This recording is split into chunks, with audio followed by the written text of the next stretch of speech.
Red click ಮಾಡಬೇಕಲ್ಲ, ಮಾಡಿ.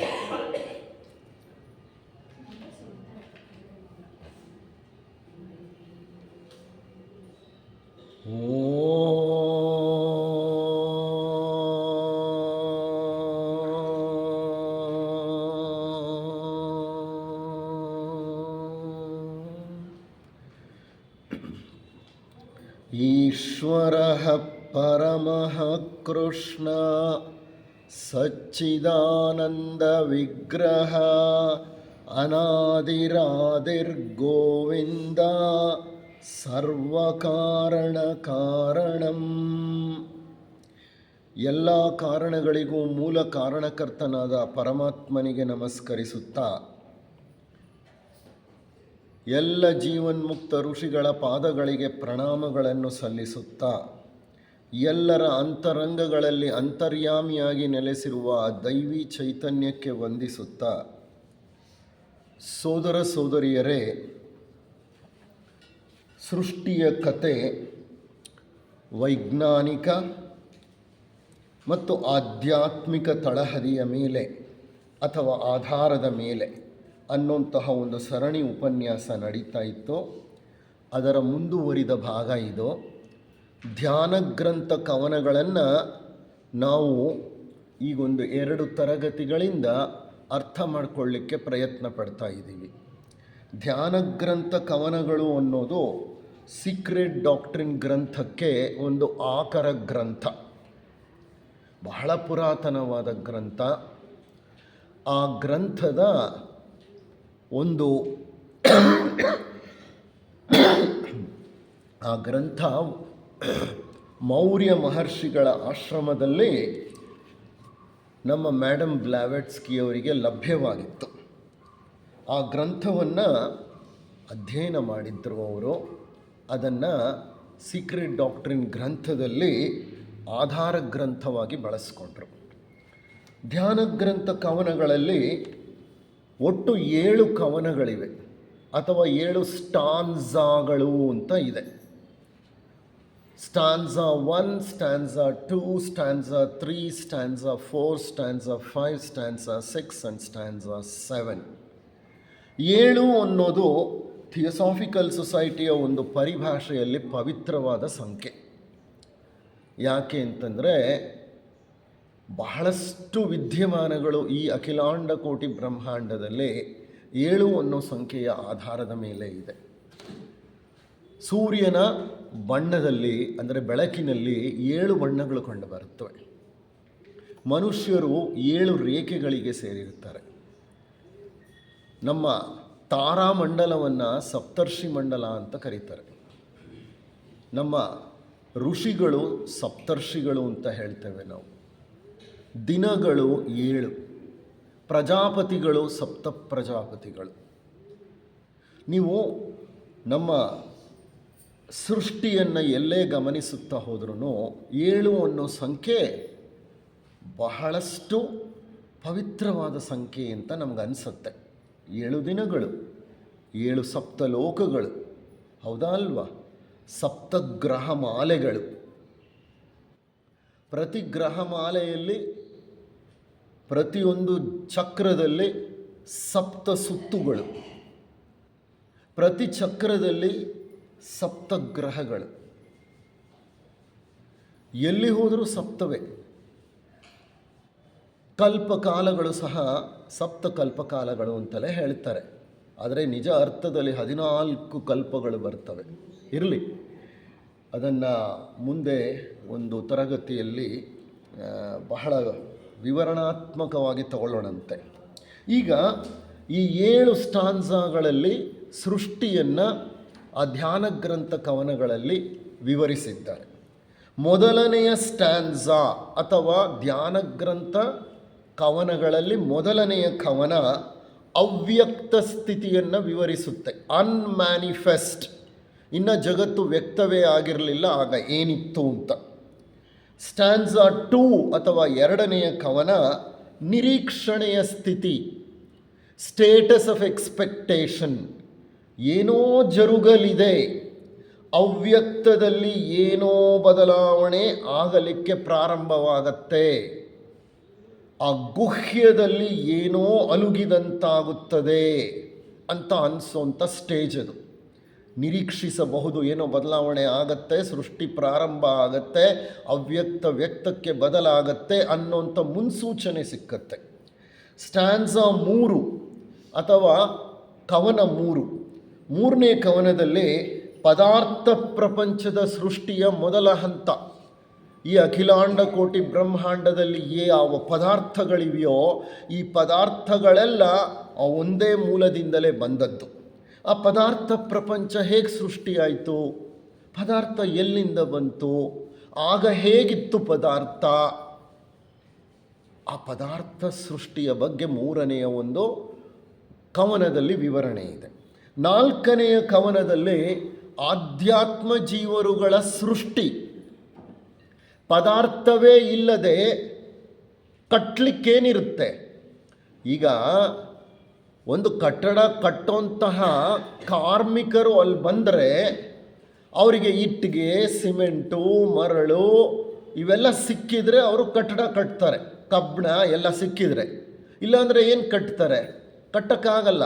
ಹಾಗೆ ಈ ಅಖಿಲಾಂಡ ಕೋಟಿ ಬ್ರಹ್ಮಾಂಡದ ಸೃಷ್ಟಿಯಲ್ಲಿ ಮೊದಲು ಪದಾರ್ಥ ಪ್ರಪಂಚ ಸೃಷ್ಟಿಯಾಗೋಯಿತು, ಅದು 3ನೇ ಕವನ. 4ನೇ ಕವನ ಅಧ್ಯಾತ್ಮ ಜೀವರುಗಳ ಸೃಷ್ಟಿ, ಸಪ್ತ ಪ್ರಜಾಪತಿಗಳ ಸೃಷ್ಟಿಯಾಯಿತು.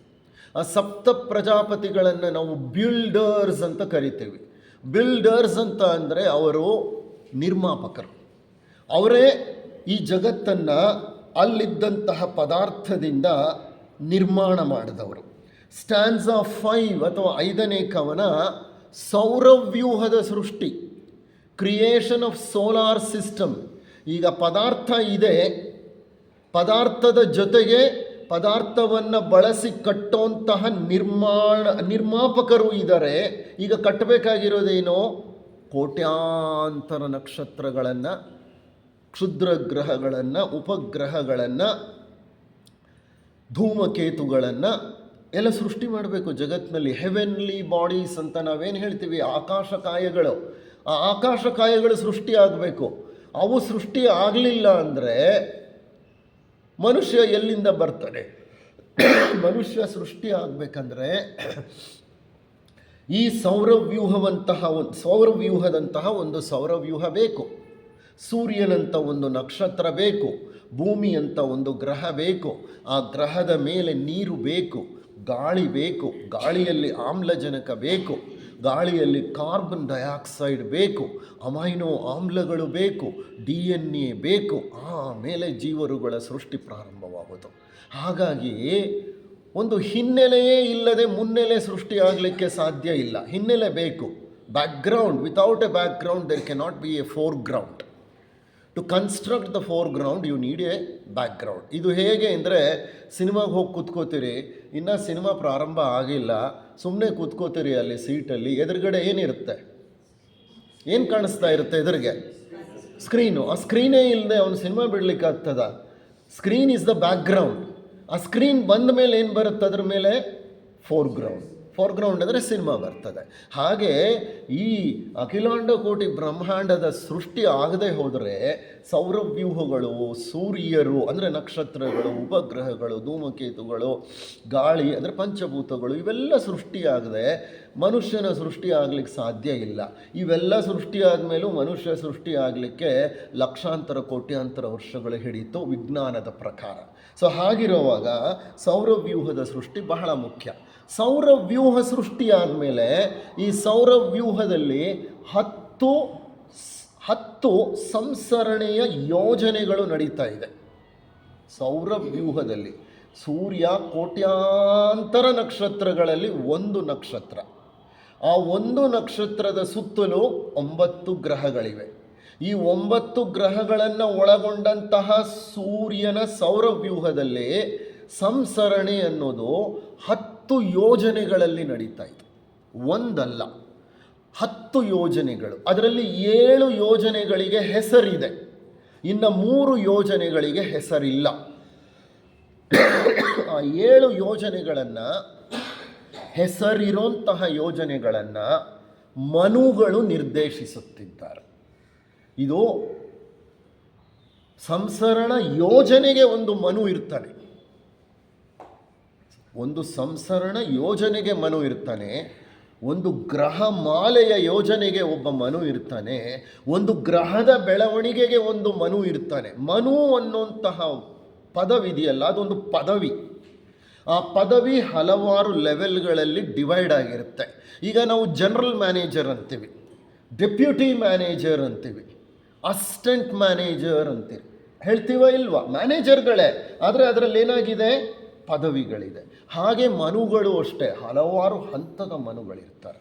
ಓಕೆ, ಈಗ ಈ ವೈವಸ್ವತ ಮನು ಅಂದರೆ ಈ ಮನ್ವಂತರವನ್ನು ನಡೆಸ್ತಾ ಇರೋಂತಹ ಮನು, ಈ ವೈವಸ್ವತ ಮನ್ವಂತರಕ್ಕೆ, ಇದು 7ನೆಯ ಮನ್ವಂತರ, ಮಧ್ಯದಲ್ಲಿದ್ದೀವಿ ನಾವು. ಈ ಮನ್ವಂತರಕ್ಕೆ ಅಥ ಮನು. ಹಾಗೆ ಹಲವಾರು ಮನುಗಳಿರ್ತಾರೆ. ಅವರು ಈ ಸೌರವ್ಯೂಹದ ಮತ್ತು ಭೂಗ್ರಹದ ಸರಪಳಿ, 7 ಸರಪಳಿಗಳು ಗೊತ್ತಿರೋದಿದೆ ಅಂತ ಅನ್ನಲ್ಲ. ಆ 7 ಸರಪಳಿಗಳಲ್ಲಿ ಒಂದು ಸರಪಳಿ ಭೂಗ್ರಹದ ಸಂಸರಣೆಯ ಸರಪಳಿ. ಅದನ್ನು ನೋಡಿಕೊಳ್ಳಿಕ್ಕೆ ಒಬ್ಬ ಮನು ಇರ್ತಾನೆ. ಆ ಭೂಗ್ರಹದ ಸರಪಳಿ 6ನೆಯ ಸ್ಟ್ಯಾನ್ಸಾನಲ್ಲಿ ಆ ವಿವರಣೆ ಸಿಕ್ಕತ್ತೆ. 7 ಸಂಸರಣಾ ಯೋಜನೆಗಳು ನಮಗೆ ತಿಳಿದಿದೆ, ಇನ್ನು 3 ತಿಳಿದಿಲ್ಲ. ತಿಳಿದಿರುವಂಥ 7 ಸಂಸರಣಾ ಯೋಜನೆಗಳನ್ನು ಮನುಗಳು ನಡೆಸ್ತಾ ಇದ್ದಾರೆ. ಓಕೆ, ಇನ್ನು 3 ಸಂಸರಣಾ ಯೋಜನೆಗಳನ್ನು ಯಾರು ನಡೆಸ್ತಾ ಇದ್ದಾರೆ? ಹೆಸರಿಲ್ಲದೆ ಇರೋದು, ಅದನ್ನು ತ್ರಿಮೂರ್ತಿಗಳೇ ಖುದ್ದಾಗಿ ನಡೆಸ್ತಿದ್ದಾರೆ. ಅದರಲ್ಲಿ ಒಂದು ಯೋಜನೆಯನ್ನು ಶಿವ ನೋಡ್ಕೊಳ್ತಿದ್ರೆ, ಮತ್ತೊಂದು ಯೋಜನೆಯನ್ನು ವಿಷ್ಣು ನೋಡ್ಕೊಳ್ತಾನೆ, ಇನ್ನೊಂದು ಕೊನೆಯ ಯೋಜನೆಯನ್ನು ಬ್ರಹ್ಮ ನೋಡ್ಕೊಳ್ತಿದ್ದಾನೆ. ತ್ರಿಮೂರ್ತಿಗಳೇ ಖುದ್ದಾಗಿ ಆ 3 ಯೋಜನೆಗಳಿಗೆ ಅಧಿಪತಿಗಳಾಗಿದ್ದಾರೆ.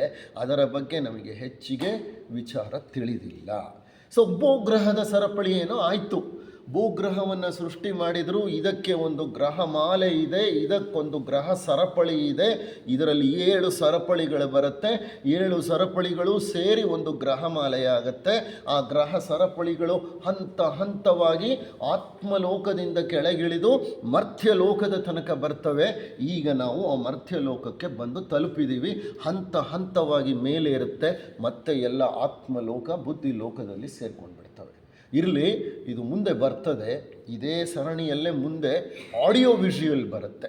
ಅಂದರೆ ದೃಶ್ಯ ಶ್ರವಣ ಮಾಧ್ಯಮದಲ್ಲಿ ಆ ಒಂದು ನಿರೂಪಣೆ ಇರುತ್ತೆ. ಇರಲಿ, ಆಮೇಲೆ ಒಂದು ಚಿತ್ರವನ್ನು ನಿಮಗದು ತೋರಿಸ್ತೇನೆ ನಾನು, ಆದರೆ ಸಮಯ ಸಿಕ್ಕಿದರೆ. ಓಕೆ, ಸೊ ಭೂಗ್ರಹದ ಸರಪಳಿಯ ಸಂಸರಣೆಯ ಯೋಜನೆಯನ್ನು ಮಾಡಾದಮೇಲೆ ಕೊನೆ ಸ್ಟ್ಯಾನ್ಸಾನಲ್ಲಿ ಮಾನವನ ಸೃಷ್ಟಿ, ಹೇಗೆ ಮಾನವ ಸೃಷ್ಟಿಸಲ್ಪಟ್ಟ ಅನ್ನೋದನ್ನು 7ನೆಯ ಒಂದು ಸ್ಟ್ಯಾನ್ಸಾ ಆಗಿ ಕೊಟ್ಟಿದ್ದಾರೆ. ಹಿಂದಿನ ಒಂದು ತರಗತಿಯಲ್ಲಿ ನಾನು 1ನೆಯ ಸ್ಟ್ಯಾನ್ಸಾನ್ನು ಸ್ವಲ್ಪ ಡೀಟೈಲಾಗಿ ವಿವರಿಸುವ ಒಂದು ಪ್ರಯತ್ನವನ್ನು ಮಾಡಿದ್ದೆ, ಆದರೆ ಅದು ಮುಕ್ತಾಯ ಆಗಿಲ್ಲ. ಧ್ಯಾನ ಗ್ರಂಥ ಕವನಗಳಲ್ಲಿ ಒಂದು ಸಂಕ್ಷಿಪ್ತ ನೋಟ ನೀಡಿದ್ದೆ ಅಷ್ಟೇ ಕಳೆದ ಒಂದು ಉಪನ್ಯಾಸದಲ್ಲಿ. ಈಗ ಸ್ವಲ್ಪ ಡೀಟೈಲ್ ಆಗಿ ತಗೊಳ್ಳೋಣ. ಧ್ಯಾನ ಗ್ರಂಥ ಕವನಗಳು ಅನ್ನುವಂಥ ಕನ್ನಡದ ಒಂದು ಗ್ರಂಥವಿದೆ. ಅದನ್ನು ಬರೆದವರು ಅಥವಾ ಅನುವಾದ ಮಾಡಿದವರು ಸೋದರ ಸು ಕೃಷ್ಣಮೂರ್ತಿಯವರು. ಅವರು ಬರೆದ ಆ ಗ್ರಂಥದಲ್ಲಿ 1ನೆಯ ಕವನದಲ್ಲಿ 9 ವಚನಗಳನ್ನು ಹೇಳ್ತಾರೆ. ಕವನ ಒಂದೇ, ಆದರೆ ವಚನಗಳು 9. 1ನೆಯ ಒಂದು ವಚನ ಏನು ಹೇಳುತ್ತೆ ಅಂದರೆ, ಶಾಶ್ವತ ಜನ್ಮದಾತೆ ತನ್ನ ಶಾಶ್ವತ ಅದೃಶ್ಯ ಕವಚಗಳ ಸಹಿತ ಮತ್ತೊಮ್ಮೆ ಮುಳುಗಿ ಕಳೆದಳು ಸಪ್ತ ಕಲ್ಪಗಳ ಪ್ರಳಯ ಜಲದೊಳಗೆ. ಎಷ್ಟು ಸುಂದರವಾಗಿ ಬರೆದಿದ್ದಾರೆ ನೋಡಿ ಆ ಕವನವನ್ನು ಅವರು. ಸಣ್ಣ ಕವನ. ಏನು ಹೇಳ್ತಾರೆ ಅವರು? ಶಾಶ್ವತ ಜನ್ಮದಾತೆ, ನಮಗೆ ಜನ್ಮವನ್ನು ನೀಡೋರು, ಈ ಅಖಿಲಾಂಡ ಕೋಟಿ ಬ್ರಹ್ಮಾಂಡಕ್ಕೆ ಜನ್ಮವನ್ನು ನೀಡೋನು ಪರಬ್ರಹ್ಮ. ಆ ಪರಬ್ರಹ್ಮನೇ ಅವ್ಯಕ್ತದಲ್ಲಿ ಅಡಗಿ ಕುಳಿತಿರುತ್ತಾನೆ. ಆ ಪರಬ್ರಹ್ಮ ವ್ಯಕ್ತವಾಗುವ ಹಂತದಲ್ಲಿ 2 ಸ್ವರೂಪಗಳಲ್ಲಿ, ಸ್ವರೂಪ ಅನ್ನಕ್ಕಿಂತ 2 ರೀತಿಗಳಲ್ಲಿ ವ್ಯಕ್ತವಾಗ್ತಾನೆ. ಒಂದು ಪುರುಷ, ಮತ್ತೊಂದು ಪ್ರಕೃತಿ. ಪುರುಷ ಮತ್ತು ಪ್ರಕೃತಿ, ಮ್ಯಾಸ್ಕ್ಯುಲೈನ್ ಆ್ಯಂಡ್ ಫೆಮಿನೈನ್ ಎಂಟಿಟೀಸ್. ಪುರುಷ ಅಂದರೆ ನಿಮಗೆ ಅರ್ಥ ಆಗುತ್ತೆ, ಗಂಡಸರಿಗೆ ನಾವೇನಂತ ಹೇಳ್ತೀವಿ? ಪುರುಷರು ಅಂತ. ಪುರುಷ ಅಂದರೆ ಪುರುಷ ತತ್ವ. ಆ ಪುರುಷ ತತ್ವವೇ ಚೈತನ್ಯ, ಪ್ರಜ್ಞೆ. ನಮ್ಮೊಳಗೆ ಕೆಲಸ ಮಾಡ್ತಾ ಇರೋಂಥ ಪ್ರಜ್ಞೆ ಇದೆಯಲ್ಲ, ಅದು ಪುರುಷ ಚೈತನ್ಯ. ಆ ಪುರುಷ ಚೈತನ್ಯ ನಮ್ಮ ಶರೀರದ ಒಳಗೆ ಕೆಲಸ ಮಾಡ್ತಿದೆ. ಈ ಶರೀರ ಏನು? ಅದು ಪ್ರಕೃತಿ. ಯಾವುದು ಕಾಲಕ್ರಮೇಣ ವಿಕಾರಗಳಿಗೆ ಒಳಗಾಗತ್ತೋ ಅದು ಪ್ರಕೃತಿ. ಯಾವುದು ಅವಿಕಾರಿಯೋ, ಅವಿಕಾರಿ ಅಂದರೆ ಅದಕ್ಕೆ ವಿಕಾರವೇ ಇಲ್ಲ, ಅದು ಚೈತನ್ಯ. ಈಗ ಪರಬ್ರಹ್ಮನಿಂದ ಹೊರಟಂಥ ಪುರುಷ ತತ್ವ ಆದಿಪ್ರಜ್ಞೆಯಾಗಿ ಹೊರಗೆ ಬಂತು. ಪ್ರಜ್ಞಾನಾಂ ಬ್ರಹ್ಮನ್ ಅಂತ ಅನ್ನತ್ತೆ ಉಪನಿಷತ್ತು. ಅಂದರೆ ಪ್ರಜ್ಞೆಯೇ ಬ್ರಹ್ಮ, ಪುರುಷ ತತ್ವವೇ ಬ್ರಹ್ಮ. ಆದರೆ ಆ ಪುರುಷ ತತ್ವ ವ್ಯಕ್ತವಾಗಬೇಕಾದರೆ ಅದಕ್ಕೆ ಪ್ರಕೃತಿ ಬೇಕೇ ಬೇಕು. ಅಂದರೆ ಅರ್ಥ, ಆ ಪುರುಷ ಅವನಿಗೆ ಆಕಾರ ಇಲ್ಲ, ನಿರಾಕಾರ ಅವನು. ಅದಕ್ಕೆ ಶಿವನನ್ನು ನಾವೇನು ಮಾಡ್ತೀವಿ? ನಿರಾಕಾರ ಸ್ವರೂಪ ಅಂತ ಹೇಳ್ತೀವಿ. ಆದರೆ ವಿಷ್ಣು ಬ್ರಹ್ಮನ ಹಂತಕ್ಕೆ ಬರೋ ಹೊತ್ತಿಗೆ ಅದಕ್ಕೆ ಆಕಾರ ಬಂದ್ಬಿಡುತ್ತೆ. ಅಂದರೆ ನಿರಾಕಾರದಿಂದ ಆಕಾರದ ಉತ್ಪತ್ತಿ ಪ್ರಾರಂಭವಾಗುತ್ತೆ. ಆ ಶಿವನೇ ಪುರುಷ ತತ್ವ. Shiva is nothing but consciousness, ಪ್ರಜ್ಞೆ. ಪ್ರಜ್ಞೆ ಎಲ್ಲೆಲ್ಲೂ ಇದೆ. ಆದರೆ ಪ್ರಜ್ಞೆ ವ್ಯಕ್ತವಾಗಲಿಕ್ಕೆ ಪ್ರಕೃತಿ ಬೇಕೇ ಬೇಕು, ಶರೀರ ಬೇಕು. ಯಾವ ಶರೀರ ವಿಕಾರಗಳ ಮೂಲಕ ಹಾದು ಹೋಗುತ್ತೋ, ಯಾವ ವಿಕಾರಗಳು? ಹುಟ್ಟು, ಬೆಳವಣಿಗೆ, ಯೌವನ, ನಂತರ ಪರಿಣತಿ, ವೃದ್ಧಾಪ್ಯ, ಕ್ಷಯ, ಲಯ. ಇದೆಲ್ಲ ವಿಕಾರಗಳು. ಹುಟ್ಟಿದಾಗ ನಾನು ಹೇಗಿದ್ನೋ ಇವಾಗ ಹಾಗಿಲ್ಲ, ಇವತ್ತು ಹೇಗಿರ್ತೀನೋ ಇನ್ನೊಂದು ಗಂಟೆಗೆ ಹಂಗಿರಲ್ಲ, ಒಂದು ಗಂಟೆ ಬೇಡ, ಒಂದು ನಿಮಿಷಕ್ಕೆ ಹಂಗಿರಲ್ಲ. ಕಾರಣ ಈಗಿರೋಂತಹ ಜೀವಕೋಶಗಳಲ್ಲಿ ಒಳಗಡೆ ಕೋಟ್ಯಾಂತರ ಜೀವಕೋಶಗಳು ಸತ್ತು ಹೋಗುತ್ತವೆ, ಮತ್ತು ಕೋಟ್ಯಾಂತರ ಜೀವಕೋಶಗಳು ಉತ್ಪತ್ತಿ ಆಗ್ತಾ ಇರುತ್ತೆ. Every minute, every second your body is A grave yard and your body is also A birth place.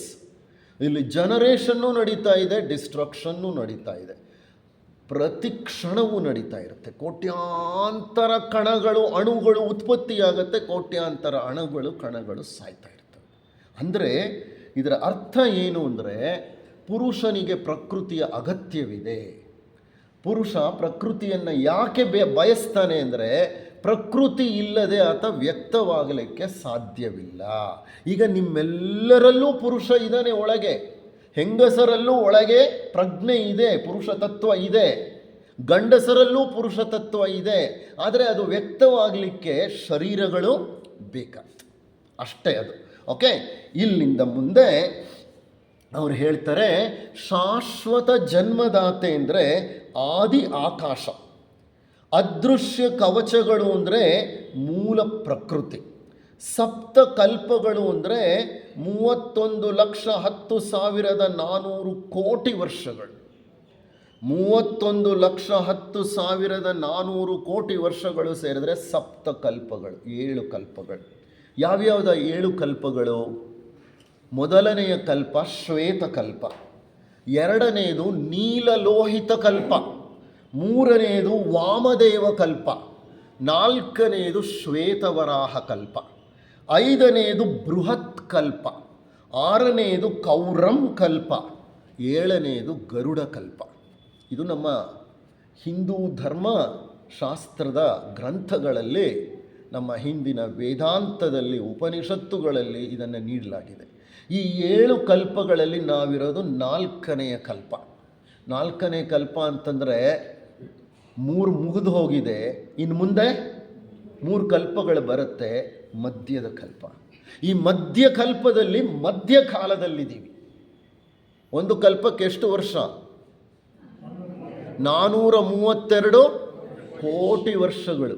ಆ 432 ಕೋಟಿ ವರ್ಷಗಳಲ್ಲಿ ನಾವು ಹೆಚ್ಚು ಕಡಿಮೆ 216 ಕೋಟಿ ವರ್ಷಗಳನ್ನು ಇಲ್ಲಿ ಕಳೆದುಬಿಟ್ಟಿದ್ದೀವಿ ಶ್ವೇತವರಾಹ ಕಲ್ಪದಲ್ಲಿ. ಇನ್ನು 216 ಕೋಟಿ ವರ್ಷಗಳು ಉಳಿದಿದೆ. ಅಂದರೆ ಮೇಲಿಂದ ಇಳಿದು ಕೆಳಗಿನ ತುದಿಗೆ ಬಂದ್ಬಿಟ್ಟಿದ್ದೀವಿ. ಈಗ ಮತ್ತೆ ಇನ್ನು ಅರ್ಧ ಭಾಗ ಇದೆಯಲ್ಲ, ಇಲ್ಲೇನಾಗಬೇಕು, ನಾವು ಮೇಲೇರಿ ಮುಂದಕ್ಕೆ ಹೋಗಬೇಕು.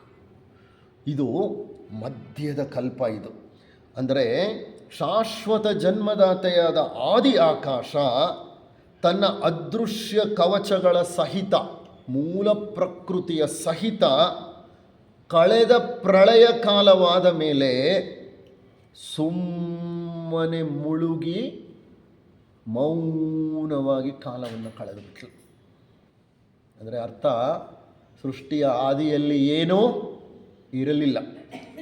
ಕಳೆದ ಪ್ರಳಯದಲ್ಲಿ ಎಲ್ಲ ನಾಶವಾಗಿ ಹೋಗಿತ್ತೋ, ಇನ್ನೇನು ಉಳಿದಿತ್ತೋ ಉಳಿದಿಲ್ವೋ ನಮಗೆ ಗೊತ್ತಿಲ್ಲ. ಅದೇನಿತ್ತು ಅನ್ನೋದು ಗೊತ್ತಿಲ್ಲ. ಅದನ್ನು ಒಬ್ಬೊಬ್ಬರು ಒಂದೊಂದು ಥರ ವರ್ಣನೆ ಮಾಡ್ತಾರೆ. ನಮ್ಮ ಶೈವ ಸಿದ್ಧಾಂತದಲ್ಲಿ ಮಹಾಬಿಂದು, ಒಂದು ಬಿಂದು ಇತ್ತು, ಅಖಿಲಾಂಡ ಕೋಟಿ ಬ್ರಹ್ಮಾಂಡ ಬಿಂದುವಿನಲ್ಲಿ ಅಡಗಿತ್ತು ಅಂತ ಅಂದರು. ನಮ್ಮ ಪುರಾಣಗಳಲ್ಲಿ ಪ್ರಳಯ ಮುಗಿದ ಮೇಲೆ ಶ್ರೀಕೃಷ್ಣ ಒಂದು ಅಶ್ವತ್ಥದ ಎಲೆಯ ಮೇಲೆ ಪವಡಿಸಿದ್ದ, ಇನ್ನೇನು ಇರಲಿಲ್ಲ ಅಂತ ಬರೀತಾರೆ. ವಿಜ್ಞಾನಿಗಳು ಸ್ಟೇಟ್ ಆಫ್ ಸಿಂಗ್ಯುಲಾರಿಟಿ, ಏಕತ್ವದ ಒಂದು ಪರಮಾವಧಿಯ ಸ್ಥಿತಿ ಅಂತ ಕರೀತಾರೆ. ಎಲ್ಲ ಏಕದಲ್ಲಿ ಅಡಗಿ ಹೋಗಿತ್ತು ಅಂತ ವಿಜ್ಞಾನಿಗಳು ಸಹ ಒಪ್ಪಿಕೊಳ್ತಾರೆ. ಅದನ್ನು ಬೌದ್ಧರು ಬುದ್ಧಕಾಯ, ಏನಿತ್ತೋ ಅದು ಬುದ್ಧನ ಕಾಯ, ಅಂದರೆ ಅವನ ಶರೀರ ಅಷ್ಟೇ ಇದ್ದದ್ದು. ಯಾವ ಶರೀರ ಅಂದರೆ ಈ ಶರೀರ ಅಲ್ಲ, don't get confused with it. ಬುದ್ಧನಿಗಿದ್ದ ಶರೀರ ಅಂತ ಅನ್ಕೋಬೇಡಿ. ಅದನ್ನು ಬುದ್ಧಕಾಯ, ಏನಿತ್ತೋ ಅದನ್ನು ಬುದ್ಧಕಾಯ ಅಂತ ಕರೀತಾ ಇದ್ರು. ಅದನ್ನು ಕಾಸ್ಮಿಕ್ ಎಗ್ ಅಂತ ಕರೀತಾರೆ, ವಿಶ್ವ ಅಂಡ ಅಂತ ಕರೀತಾರೆ ಕೆಲವರು, ವಿಶ್ವಾಂಡ. ಅದೇನಿತ್ತು ಅದು ತನ್ನಲ್ಲೇ ತಾನು ಲೀನವಾಗಿ ಹೋಗಿತ್ತು. ಏನೋ ಅದೊಂದಿತ್ತು, ಏನು ಇರದ ಒಲಿತ್ತು ಅಂತ ಹೇಳ್ತಾರೆ ಡಿ ವಿ ಗುಂಡಪ್ಪನವರು. ಸೃಷ್ಟಿಯ ಆದಿಯಲ್ಲಿ ಏನೂ ಇರಲಿಲ್ಲ, ಆಗೇನೋ ಅದೊಂದಿತ್ತು, ಏನು ಇರದಂತೆ ಇತ್ತು. ಅದು ಬಹಳ ಕಷ್ಟ ಅರ್ಥ ಮಾಡ್ಕೊಳ್ಳೋದು. ಇರಲಿ, ಈಗ ಎರಡನೇ ವಚನ ಏನು ಹೇಳ್ತಾರೆ ಅಂದರೆ, ಸುಕೃಷ್ಣಮೂರ್ತಿಗಳು ಪವಡಿಸಿದ್ದಳು ಪ್ರಳಯ ಕಲ್ಪದ ಶಾಶ್ವತ ಮಡುವಿನಲ್ಲಿ, ಆಗ ಕಾಲವೂ ವಿರಮಿಸಿತ್ತಾಗಿ ಕಾಲವಲ್ಲಿರಲಿಲ್ಲ. ಕಲ್ಪದ ಶಾಶ್ವತ ಮಡು, ಗತಕಲ್ಪ ಕಳೆದ ನಂತರ ಭವಿಷ್ಯದ ಸೃಷ್ಟಿಕಲ್ಪ ಉದಯಿಸುವ ಮುನ್ನ ಬರುವ ಸಂಧಿಕಾಲವನ್ನು ಕಲ್ಪದ ಶಾಶ್ವತ ಮಡು whatever the waters were there. Waters ಅಂದರೆ ಈ ವಾಟರು ಅಲ್ಲ, ಬೈಬಲ್ನಲ್ಲಿ ಆ ಥರ ಬಳಸ್ತಾರೆ ವಾಟರ್ಸ್ ಅಂತ. ಓಕೆ, ಜೆನೆಸಿಸಲ್ಲಿ ಬರುತ್ತೆ ಇದು. ಬೈಬಲಲ್ಲಿ ಓಲ್ಡ್ ಟೆಸ್ಟಮೆಂಟ್ ಮತ್ತು ನ್ಯೂ ಟೆಸ್ಟಮೆಂಟ್ ಅಂತ ಎರಡು ಭಾಗ ಇದೆ. ಓಲ್ಡ್ ಟೆಸ್ಟಮೆಂಟಲ್ಲಿ ಜೆನೆಸಿಸ್ ಅಂತ ಬರುತ್ತೆ. ಜೆನೆಸಿಸ್ ಅಂದರೆ ಸೃಷ್ಟಿ. ಅಲ್ಲಿ ಅವರು ವಾಟರ್ಸ್ ಅನ್ನೋ ಪದವನ್ನು ಬಳಸ್ತಾರೆ. ಏನದು ವಾಟರ್ಸು? ಹಳೆಯ ಪ್ರಳಯ ಕಾಲ, ಹಳೆಯ ಒಂದು ಕಲ್ಪ ಮುಗಿದು ಪ್ರಳಯವಾದ ಮೇಲೆ ಏನು ಉಳಿದಿತ್ತೋ ಅದನ್ನು ವಾಟರ್ಸ್ ಅಂತ ಕರೀತಾರೆ ಅವರನ್ನು. ಸೊ ಇವ್ರು ಹೇಳ್ತಿದ್ದಾರೆ ಜನ್ಮದಾತೆ ಅಂದರೆ ಆದಿ ಆಕಾಶ ಏನು ಮಾಡ್ತಾ ಇದ್ಲು? ಗತಕಲ್ಪ ಕಳೆದು ಭವಿಷ್ಯ ಸೃಷ್ಟಿಕಲ್ಪ ಉದಯಿಸಲಿಕ್ಕೆ ಮುನ್ನ ಬರುವ ಅಸಂಧಿ ಕಾಲದಲ್ಲಿ ವಿರಮಿಸುತ್ತಿದ್ದಳು, ಸುಮ್ಮನೆ ಇತ್ತು. ಕಾಲವಲ್ಲಿರಲಿಲ್ಲ, ಟೈಮ್ ಕೂಡ ಸ್ಟಾರ್ಟ್ ಆಗಿರಲಿಲ್ಲ. ಇದನ್ನು ಬರೆದಿರೋದು ಯಾರು? ಧ್ಯಾನ ಗ್ರಂಥ ಕವನಗಳು ಅನ್ನೋ ಗ್ರಂಥ ಸಾವಿರಾರು ವರ್ಷಗಳ ಹಿಂದಿನ ಗ್ರಂಥ. ಸಂಸ್ಕೃತ ಹುಟ್ಟಕ್ಕಿಂತ ಮೊದಲು ಬರೆದಂಥ ಗ್ರಂಥ ಇದು. ಸೆನ್ಸಾರ್ ಭಾಷೆಯಲ್ಲಿ ಬರೆದ ಗ್ರಂಥ. ಅವರಿಗೆ ಗೊತ್ತಿತ್ತು ಟೈಮ್ ಕೂಡ ಹುಟ್ಟಿರಲಿಲ್ಲ ಅಂತ. ಈಗ 19-20ನೇ ಶತಮಾನದಲ್ಲಿ ವಿಜ್ಞಾನಿಗಳು ಹೇಳ್ತಾರೆ ಬಿಗ್ ಬ್ಯಾಂಗ್, ಅದರಿಂದ ಸೃಷ್ಟಿಯಾಯಿತು. ಏನೋ ಒಂದು ದೊಡ್ಡ ವಿಸ್ಫೋಟವಾಯಿತು, ಅದರಿಂದ ಸೃಷ್ಟಿಯಾಯಿತು. ಆ ವಿಸ್ಫೋಟ ಆಗಲಿಕ್ಕೆ ಮೊದಲು ಟೈಮೇ ಸ್ಟಾರ್ಟ್ ಆಗಿರಲಿಲ್ಲ ಅಂತ ಅಂತಾರೆ ವಿಜ್ಞಾನಿಗಳು. ಯಾವುದನ್ನು 19-20ನೇ ಶತಮಾನದಲ್ಲಿ ಕಂಡುಕೊಂಡ್ರೋ ಅದನ್ನು ಸಾವಿರಾರು ವರ್ಷಗಳ ಹಿಂದೆ ನಮ್ಮ ಋಷಿ ಮುನಿಗಳು, ಸಂತರು, ಮಹಂತರು ಕಂಡುಕೊಂಡಿದ್ರು. ಇನ್ನು ಟೈಮೇ ಸ್ಟಾರ್ಟ್ ಆಗಿರಲಿಲ್ಲ ಅಂತಂದರೆ ಇವಾಗೇನು ಟೈಮು ಅಂತಂದರೆ ನಾವೇನು ಹೇಳ್ತೀವಿ? ಕ್ರಿಸ್ತ ಶಕ 2025ನೇ ಇಸವಿ ಡಿಸೆಂಬರ್ 14ನೇ ತಾರೀಕು ಎಷ್ಟು ಸಮಯ? 10:25 ಎಷ್ಟೋ ಸೆಕೆಂಡ್. ಈ ಟೈಮೇ ಇರಲಿಲ್ಲ, 0 ಟೈಮ್ ಅದು, ಕಾಲವೇ ಪ್ರಾರಂಭ ಆಗಿರಲಿಲ್ಲ ಅಂತ ಆಗಲೇ ಗೊತ್ತಿತ್ತು ಅವ್ರಿಗೆ. ಟೈಮ್ ಅನ್ನೋ ಒಂದು ಆಯಾಮವೇ ಹುಟ್ಟಿರಲಿಲ್ಲ ಅಂತ. 3ನೇ ವಚನ, ಈ ಸ್ಥಿತಿಯೊಳಗೆ ವಿಶ್ವ ಮನವೂ ಇರಲಿಲ್ಲವಲ್ಲ.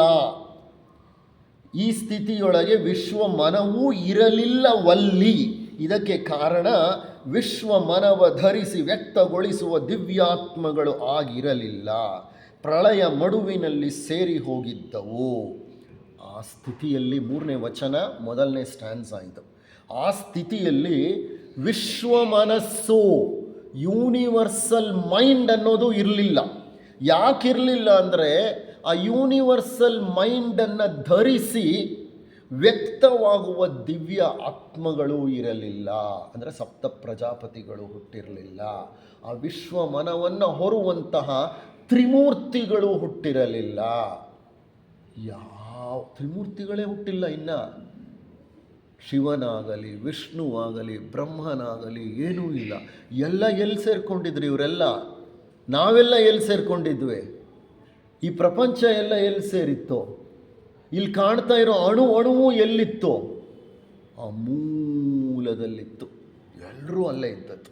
ಈ ರೂಪಗಳೇ ಇರಲಿಲ್ಲ. ಆಗಿನ ರೂಪ ಏನು ಅನ್ನೋದು ನಮಗೆ ಗೊತ್ತಿಲ್ಲ. ಯಾವ ದಿವ್ಯಾತ್ಮಗಳು ಹುಟ್ಟಿರಲಿಲ್ಲ, ಯಾವ ದೇವರುಗಳು ಹುಟ್ಟಿರಲಿಲ್ಲ. ಆ ಪರಬ್ರಹ್ಮ ತನ್ನಲ್ಲೇ ತಾನು ಲೀನವಾಗಿ ಯೋಗ ನಿದ್ರೆಯಲ್ಲಿ ಇದ್ದ. 4ನೇ ವಚನ ಹೇಳುತ್ತೆ, ನಿರ್ವಾಣ ಕೊಯ್ಯುವ ಆನಂದದ ಸಪ್ತ ಹಾದಿಗಳಿರಲಿಲ್ಲ. ಅಲ್ಲಿ ಕ್ಲೇಶ ಮೂಲ ಮಹಾಕಾರಣಗಳಿರಲಿಲ್ಲ. ಕಾರಣ ಕ್ಲೇಶ ಕಾರಣಿಗಳಾಗಿ ಕ್ಲೇಶಗಳ ಅನುಭವಿಸುವವರೂ ಇರಲಿಲ್ಲ ಅಲ್ಲಿ. ನಿರ್ವಾಣಕ್ಕೆ ಒಯ್ಯುವಂತಹ ಆನಂದದ ಸಪ್ತ ಹಾದಿಗಳು ಇರಲಿಲ್ಲ. ನಮ್ಮನ್ನು ನಿರ್ವಾಣಕ್ಕೆ ಕೊಂಡೊಯ್ಯುವಂತಹ 7 ಹಾದಿಗಳು ಅಂತ ನಾವೇನು ಹೇಳ್ತೀವಿ. ಯಾವುದು 7 ಹಾದಿಗಳು? ದೀಕ್ಷೆಗಳು. ಶ್ರೋತಾಪನ್ನ, ಸಕದಾಗಮಿ, ಅನಾಗಮಿ, ಅರ್ಹತ ಮತ್ತು ಅರ್ಹತ ಸ್ಥಿತಿಯಲ್ಲಿರುವ 3 ಉನ್ನತ ಹಂತಗಳು. ಇದನ್ನೇ ನಾವು ಹಿಂದೂ ಧರ್ಮದಲ್ಲಿ ಪರಿವ್ರಾಜಕ, ಕುಟೀಚಕ, ಹಂಸ, ಪರಮಹಂಸ, ನಿರ್ವಾಣ ಅಥವಾ ಏನಂತ ಹೇಳ್ತೀರ ನಾವು ಆ ಸ್ಥಿತಿಯನ್ನು? ಜೀವನ್ ಮುಕ್ತ ಅಂತ. ಈ ಜೀವನ್ಮುಕ್ತದಲ್ಲಿ 3 ಹಂತಗಳಿದೆಯಂತೆ. ಜೀವನ್ಮುಕ್ತ ಸ್ಥಿತಿಯಲ್ಲಿ ಅದೇನಾಗುತ್ತೆ ಅಂತಂದರೆ ಪರಮಹಂಸ ಅನ್ನೋದರಲ್ಲೇ ಮೇಲ್ಭಾಗದಲ್ಲಿ ಬಂದುಬಿಡುತ್ತಂತೆ ಆ 3 ಹಂತಗಳು. ಸೊ ಇಲ್ಲೇನಾಗುತ್ತೆ ಅಂದರೆ ಇವ್ರು ಹೇಳ್ತಾ ಇರೋ ಪ್ರಕಾರ ಪರಿವ್ರಾಜಕ, ಕುಟೀಚಕ, ಹಂಸ, ಪರಮಹಂಸ. ಪರಮಹಂಸದ ಉನ್ನತ ಹಂತಕ್ಕೆ ಹೋದಾಗ ಜೀವನ್ಮುಕ್ತ ಸ್ಥಿತಿ ಬರುತ್ತಲ್ಲ, ಅದಕ್ಕೆ ಮೊದಲು 3 ಹಂತಗಳು ಬರುತ್ತಂತೆ. 4, 3, 7. ಈ 7 ಹಂತಗಳ ಹಾದಿ ಇದೆಯಲ್ಲ, ಆ ಹಾದಿಯೂ ಇರಲಿಲ್ವಂತೆ. ಕ್ಲೇಶವೂ ಇರಲಿಲ್ಲವಂತೆ. ಕ್ಲೇಶವನ್ನು ಅನುಭವಿಸುವಂಥ ವ್ಯಕ್ತಿಗಳೂ ಇರಲಿಲ್ವಂತೆ. ಕ್ಲೇಶ ಅಂದರೆ ಯಾವುದು? ಕ್ಲೇಶಕ್ಕೆ ಕಾರಣಗಳೇನು? ಕ್ಲೇಶ ಅಂದರೆ ದುಃಖ. ಕ್ಲೇಶಕ್ಕೆ ಕಾರಣಗಳೇನು? ಅಜ್ಞಾನ, ನಿರ್ಮಾಣ ಚಟುವಟಿಕೆಗಳು, ಪ್ರಜ್ಞೆ, ನಾಮ ಮತ್ತು ಅರೂಪ, ಅರಿಷಡ್ವರ್ಗಗಳು, ಸ್ಪರ್ಶ, ಸ್ಪರ್ಶಾನುಭವ, ತೃಷ್ಣೆ, ವ್ಯಾಮೋಹ, ಜೀವನ, ಜನನ, ವೃದ್ಧಾಪ್ಯ ಮತ್ತು ಮರಣ. ಇವೆಲ್ಲ ಕ್ಲೇಶಗಳಿಗೆ ಕಾರಣ, ಅಂದರೆ ದುಃಖಗಳಿಗೆ ಕಾರಣ. ಈ ಯಾವ ಕಾರಣಗಳೂ ಇರಲಿಲ್ಲ ಅಲ್ಲಿ. ಎಲ್ಲ ಕಾರಣಗಳಿಗೆ ಮೂಲ ಕಾರಣಕರ್ತನಾದಂಥ ಒಬ್ಬ ಪರಬ್ರಹ್ಮ ಇದ್ದ. ಹೇಗಿದ್ದ, ಎಲ್ಲಿದ್ದ, ಏನು ಮಾಡ್ತಿದ್ದ ಯಾರಿಗೂ ಗೊತ್ತಿಲ್ಲ. ಅದನ್ನು ಅರ್ಥ ಮಾಡ್ಕೊಳ್ಳಿಕ್ಕೆ ನಮ್ಮ ಮೆದುಳು ಮನಸ್ಸಿನಿಂದ ಸಾಧ್ಯವೂ ಇಲ್ಲ. ನಮಗೆ ಎಟ್ಕೊಂತಹ ಒಂದು ಕಲ್ಪನೆಯೂ ಅಲ್ಲ. ಅರ್ಥ ಆಯ್ತಾ? ಸೊ ಅದು ಇಟ್ ಈಸ್ ಬಿಯಾಂಡ್ ಅಸ್. ಈ ಕ್ಲೇಶಗಳು ಇರಲಿಲ್ಲ ಅಂದರೆ ದುಃಖಗಳು ಇರಲಿಲ್ಲ. ಈ ದುಃಖಗಳಿಗೆ ಬೇಕಾದಂಥ ಕಾರಣಗಳು ಇರಲಿಲ್ಲ. ಈ ದುಃಖವನ್ನು ಅನುಭವಿಸುವವರೇ ಇಲ್ಲ ಅಂತಂದರೆ, ಕ್ಲೇಶಗಳನ್ನು ಅನುಭವಿಸುವವರೇ ಇಲ್ಲ ಅಂದರೆ ಇನ್ನು ಕ್ಲೇಶ ಎಲ್ಲಿಂದ ಬಂತು ಅಂತ ಹೇಳ್ತಾರೆ ಅವರು 4ನೇ ವಚನದಲ್ಲಿ. 5ನೇ ವಚನದಲ್ಲಿ ಹೇಳ್ತಾರೆ, ಮೇರೆ ಇಲ್ಲದ ಈ ಮೂಲ ಆಕಾಶದಲ್ಲಿ ಆವರಿಸಿತ್ತು ಗಾಢಾಂಧಕಾರ. ಅಂಧಕಾರವಿತ್ತು. ಆದಿ ಆಕಾಶ ಅಂತ ಏನು ಹೇಳ್ತೇವೆ ನಾವು, ಆ ಆದಿ ಆಕಾಶದಲ್ಲಿ ಎಲ್ಲೆಯೇ ಇಲ್ಲದಷ್ಟು ಆ ಅಂಧಕಾರವಿತ್ತು. ಇದಕ್ಕೆ ಕಾರಣ ಪಿತ ಮಾತೆ ಸುತರುಗಳು ಮತ್ತೆ ಒಂದಾಗಿ ಲೀನವಾಗಿ ಹೋಗಿದ್ದರು. ಯಾಕೆ ಇಷ್ಟೊಂದು ಕತ್ತಲಿತ್ತು? ಏನೂ ಇರಲಿಲ್ಲ, ಕತ್ತಲಿತ್ತು. ಯಾವ ಗ್ರಹವಿಲ್ಲ, ಯಾವ ನಕ್ಷತ್ರವಿಲ್ಲ, ಯಾವ ಬೆಳಕಿಲ್ಲ, ಯಾರೂ ಇಲ್ಲ. ಅದನ್ನು ಪದಾರ್ಥವೂ ಇಲ್ಲ, ಚೈತನ್ಯವೂ ಕಾಣಿಸ್ತಾ ಇಲ್ಲ, ಜೀವಿಗಳಿಲ್ಲ. ಅದನ್ನು ತುಂಬ ತುಂಬ ತುಂಬ ಕಷ್ಟ ನಾವು ಅರಗಿಸಿಕೊಳ್ಳಲಿಕ್ಕೆ. ಯಾಕೆ ಎಲ್ಲ ಹಾಗಿತ್ತು? ಕಾರಣ ಪಿತ ಮಾತೆ ಸುತರುಗಳು, ಫಾದರ್ ಮದರ್ ಅಂಡ್ ಸನ್, ಪಿತ ಮಾತೆ ಸುತರುಗಳು ಮತ್ತೆ ಒಂದಾಗಿ ಲೀನವಾಗಿ ಹೋಗಿದ್ದರು ಮೂಲಾಕಾಶದಲ್ಲಿ. ಹೊಸ ಚಕ್ರವ ಹಿಡಿದು ಪಯಣವನ್ನು ಮುಂದುವರಿಸುವಾತ ಎಚ್ಚರಗೊಂಡಿರಲಿಲ್ಲ ತಾನಿನ್ನು.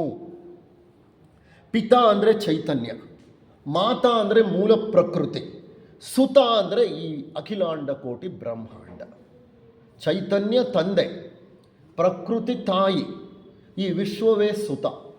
ಈ ವಿಶ್ವವೂ ಇರಲಿಲ್ಲ, ಚೈತನ್ಯವೂ ಇರಲಿಲ್ಲ, ಪ್ರಕೃತಿಯೂ ಇರಲಿಲ್ಲ. ಮೂವರು ಲೀನವಾಗಿಬಿಟ್ಟಿದ್ರು, ಲೀನವಾಗಿ ಕಣ್ಮರೆಯಾಗಿ ಬಿಟ್ಟಿದ್ರು. ಹಾಗಾಗಿ ಹೊಸ ಚಕ್ರವ ಹಿಡಿದು ಪಯಣವನ್ನು ಮುಂದುವರಿಸುವಾತ ಇನ್ನೂ ಎಚ್ಚರಗೊಂಡಿರಲಿಲ್ಲ.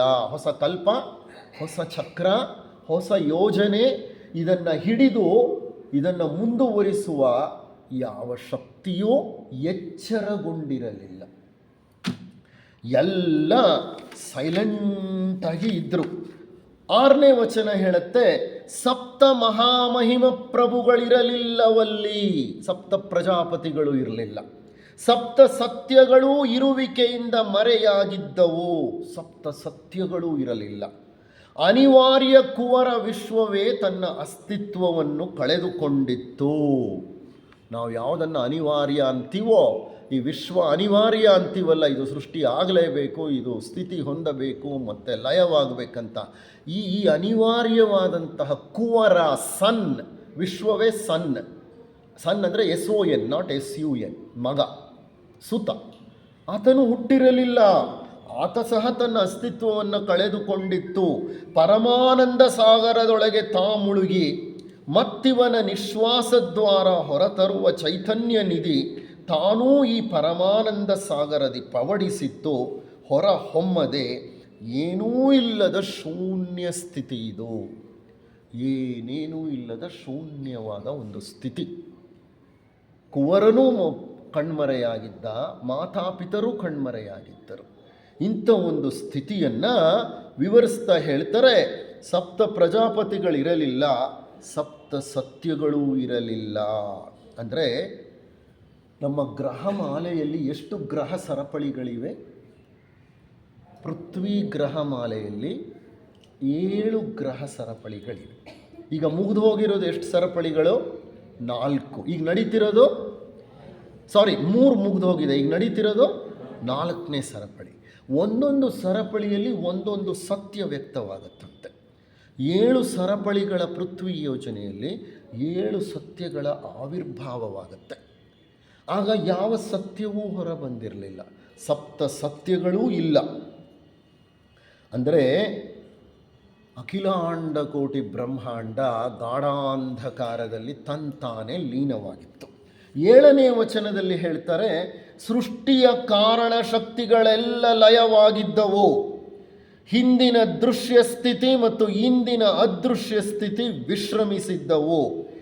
ಏಕೈಕ ನಿರ್ಗುಣ ಸ್ಥಿತಿಯಲ್ಲಿ ನಿರಾಕಾರ, ನಿರ್ಗುಣ, ನಿರವಯವ ಸ್ಥಿತಿ ಇತ್ತು. ಅಲ್ಲಿ ಎಲ್ಲ ಆ ನಿರಾಕಾರ ಸ್ಥಿತಿಯಲ್ಲಿತ್ತು.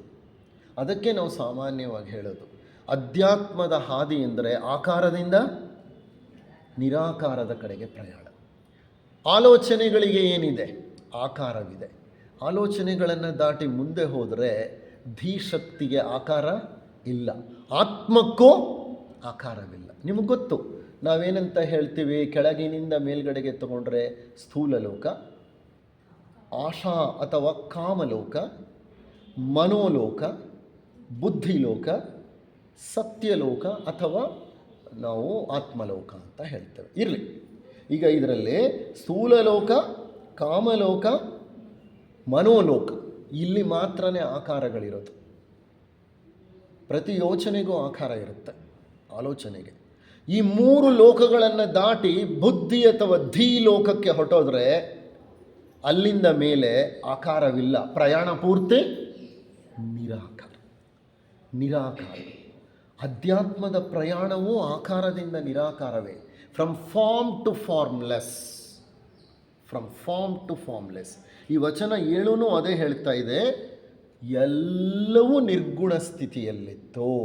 ಈ ನಿರ್ಗುಣದಿಂದಲೇ ಸಗುಣ ಅನ್ನೋದು ಹುಟ್ಟಿದ್ದು ಅಂತ ಹೇಳ್ಬೋದು. ಇರಲಿ.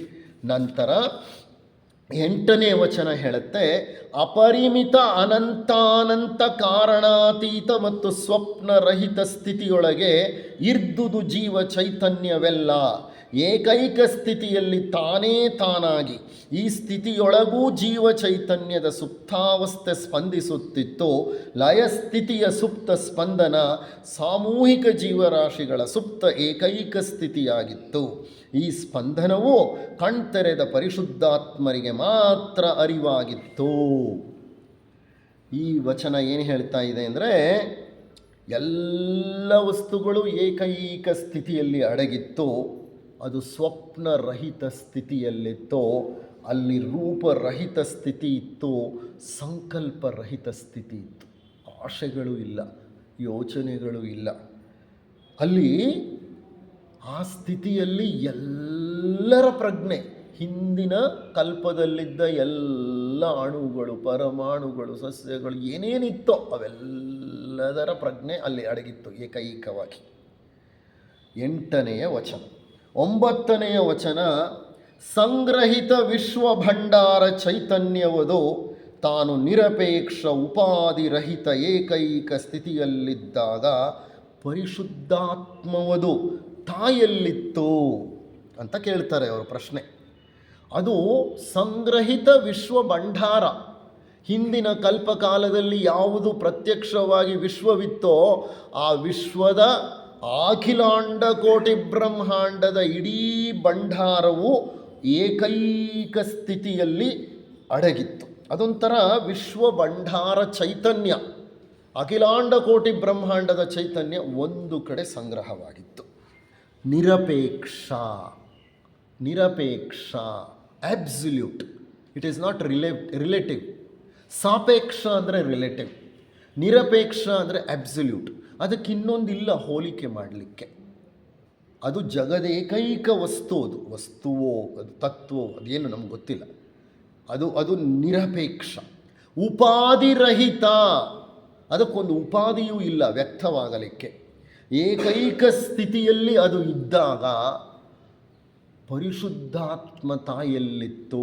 ಪರಿಶುದ್ಧಾತ್ಮ ಅಂದರೆ ಪರಮಾತ್ಮನಲ್ಲಿದ್ದ, ಅಲ್ಲೇ ಅಡಗಿದ್ದ. ಆ ಮಹಾಬ್ರಹ್ಮಾಂಡದ ಸಾಮೂಹಿಕ ಚೈತನ್ಯವಾಗಿತ್ತು. ನೋಡಿ, ಇದನ್ನೆಲ್ಲ ಅರ್ಥ ಮಾಡ್ಕೋಬೇಕಂದ್ರೆ ನೀವು, ನಾನು 1 ದಿವಸ 2 ದಿವಸದಲ್ಲಿ ಅರ್ಥ ಮಾಡ್ಕೊಂಡಿರೋದಲ್ಲ ಇದೆಲ್ಲ. ಎಷ್ಟೋ ವರ್ಷಗಳ ಕಾಲ ಆಗಾಗ ನನಗೆ ಸಮಯ ಬಂದಾಗ ಈ ಗ್ರಂಥಗಳನ್ನು ತಿರುವಿ ಹಾಕ್ತಾ ಇದಕ್ಕೆ ಬೇಕಾದಂತಹ ವೈಜ್ಞಾನಿಕ ವಿಷಯಗಳನ್ನು, ಗ್ರಂಥಗಳನ್ನು ಅಧ್ಯಯನ ಮಾಡ್ತಾ, ಪುರಾಣ ಕಥೆಗಳನ್ನು, ಕೆಲವು ಇತರ ಸಾಹಿತ್ಯಗಳನ್ನು ತಿಳ್ಕೊಳ್ತಾ ನಮ್ಮ ಪ್ರಜ್ಞೆ ಮಟ್ಟ ಮೇಲೆ ಇರ್ತಾ ಹೋಗುತ್ತೆ. ಅದಕ್ಕೆ ಆಸಕ್ತಿ ಬೇಕು, ಅಧ್ಯಯನ ಬೇಕು, ವ್ಯಾಸಂಗ ಬೇಕು. ಓಕೆ, ಆವಾಗಲೇ ಅದರಲ್ಲೊಂದು ಪರಿಣತಿ ಅಂತ ಬರೋದು.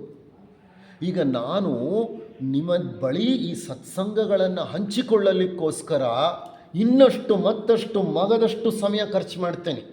ಈಗ ನಾನಿಲ್ಲಿ ಬಂದು ನಿಂತ್ಕೋಬೇಕಂದ್ರೆ ಇದಕ್ಕೆ ಒಂದು ಪ್ರಿಪರೇಷನ್ ಅನ್ನೋದು ಎಷ್ಟೋ ದಿನಗಳ ಕಾಲ ನಡೆದಿರುತ್ತೆ. ಎಲ್ಲ ಕೆಲಸಗಳ ಮಧ್ಯದಲ್ಲಿ ಅದನ್ನು ತಗೊಂಡು ಹೋಗೋದು ಪ್ರಿಪ್ರೇಷನ್. ಹಾಗೆ ಮಾಡ್ತಾ ಹೋದ್ರೇ ನಮ್ಮ ಪ್ರಜ್ಞೆ ಮೇಲಿರೋದು. ಪ್ರಜ್ಞೆ ಸುಮ್ಮನೆ ಮೇಲೆ ಇರೋದಿಲ್ಲ. ಏನೋ ಕೇಳಿಸ್ಕೊಂಡ, ಏನೋ ಹೊರಟ, ಮನೆಗೆ ಹೋದ. That is not the way. ನಿಮಗೆ ಗೊತ್ತು, ಅಧ್ಯಾತ್ಮದಲ್ಲಿ SMS ಅಂತ ಒಂದು ಸಂಕ್ಷಿಪ್ತವಾದ ಫಾರ್ಮುಲಾ ಹೇಳ್ತೀವಿ. ಏನದು? ಸಾಧನೆಯ ಮಾರ್ಗ, SMS ಮಾರ್ಗ. ಎಸ್ ಅಂದರೆ ಏನು? ಸ್ಟಡಿ. M ಅಂದರೆ ಏನು? ಮೆಡಿಟೇಷನ್. ಮತ್ತು S ಅಂದರೆ ಏನು? ಸರ್ವಿಸ್. ಸ್ಟಡಿ ಫಸ್ಟ್, ಅದು ಅಧ್ಯಯನ, ವ್ಯಾಸಂಗ, ಆಳ ಅಧ್ಯಯನ ಬೇಕು ನಮಗೆ. ಇರಲಿ, ಇಂತಹ ಅಧ್ಯಯನ ನಡೆಯುವಾಗ ನನಗೆ ನಾಸದೀಯ ಶ್ಲೋಕ ಸೂಕ್ತ ಅಂತ ಗೊತ್ತಿತ್ತು. ನಾಸದೀಯ ಸೂಕ್ತ, ಈ ನಾಸದೀಯ ಸೂಕ್ತ ಅನ್ನೋದು ನಮ್ಮ ಋಗ್ವೇದದಲ್ಲಿ ಬರುತ್ತೆ. ಎಷ್ಟು ವೇದಗಳಿದೆ ನಮ್ಮಲ್ಲಿ? ಮೊದಲನೆಯ ವೇದ ಯಾವುದು? ಋಗ್ವೇದ. ಅದೇ ಪುರಾತನವಾದಂತಹ ವೇದ. ಆ ಋಗ್ವೇದದಲ್ಲಿ 10ನೆಯ ಒಂದು ಮಂಡಲ ಇದೆ. ಋಗ್ವೇದದ 10ನೆಯ ಮಂಡಲದಲ್ಲಿ 129ನೆಯ ಸ್ತೋತ್ರ. ಆ 129ನೆಯ ಸ್ತೋತ್ರದಲ್ಲಿ 7 ಶ್ಲೋಕಗಳು ಬರುತ್ತವೆ. ಮತ್ತೆ 7. ಆ 7 ಶ್ಲೋಕಗಳು ಸೃಷ್ಟಿಯ ಆದಿಗೆ ಸಂಬಂಧಪಟ್ಟಿತ್ತು. ಸೃಷ್ಟಿಯಾಗಲಿಕ್ಕೆ ಮೊದಲು ಅವ್ಯಕ್ತವಿತ್ತಲ್ಲ, ವೇದ ಅದನ್ನು ತದೇಕಂ ಅಂತ ಕರೆಯುತ್ತೆ. ಯಾವುದನ್ನು? ಸೃಷ್ಟಿಯ ಆದಿಯಲ್ಲಿ ನಾನು ಭಾಳ ಕಷ್ಟಪಡ್ತಿದ್ನಲ್ಲ, ಹೇಳಲಿಕ್ಕೆ ಏನಿತ್ತೋ ಗೊತ್ತಿಲ್ಲ ಅಂತ, ಅದನ್ನು ತದೇಕಂ ಅಂತ ಹೇಳುತ್ತೆ ವೇದಗಳು. ಅದನ್ನು ಉಪನಿಷತ್ತುಗಳು ಅವ್ಯಕ್ತ ಅಂತ ಹೇಳುತ್ತವೆ. ಆ ಅವ್ಯಕ್ತ ಅಥವಾ ತದೇಕಂ ಎಲ್ಲವೂ ಏಕದಲ್ಲಿತ್ತಲ್ಲ, ಅದನ್ನು ವಿವರಿಸಲಿಕ್ಕೆ 7 ಶ್ಲೋಕಗಳು 10ನೆಯ ಮಂಡಲದ 129ನೆಯ ಶ್ಲೋಕದಲ್ಲಿ ಇದೆ. ಯಾರಾದರೂ ಕೇಳಿದ್ದೀರಾ ಇದು ನಾಸದೀಯ ಶ್ಲೋಕ? ನಾಸದೀಯ ಸ್ತುತಿ ಅಂತಲೂ ಅಂತಾರೆ ಕೆಲವು ಸಲ, ನಾಸದೀಯ ಶ್ಲೋಕ ಅಂತಲೂ ಅಂತಾರೆ. ನಾನೀಗ ಅದನ್ನು ನಿಮ್ಮೊಡನೆ ಹಂಚ್ಕೊಳ್ತೇನೆ. ನಮ್ಮ ಸನಾತನ ಧರ್ಮ ಏನು ಹೇಳುತ್ತೆ? ಈಗ ಇಲ್ಲಿ ಧ್ಯಾನ ಗ್ರಂಥ ಕವನಗಳಲ್ಲಿ ನೀವೇನೇನು ಕೇಳಿದಿರೋ ಅದನ್ನೆಲ್ಲ ಹೆಚ್ಚು ಕಡಿಮೆ ನಾಸದೀಯ ಸೂಕ್ತವು ಹೇಳುತ್ತೆ. ಈಗ ಅದನ್ನು ತಗೊಳ್ಳೋಣಂತೆ. Let us try to understand that.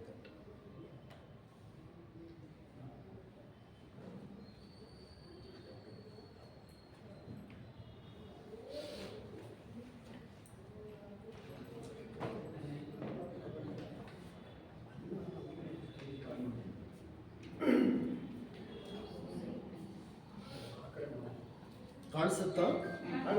ಕಾಣಿಸುತ್ತಲ್ಲ?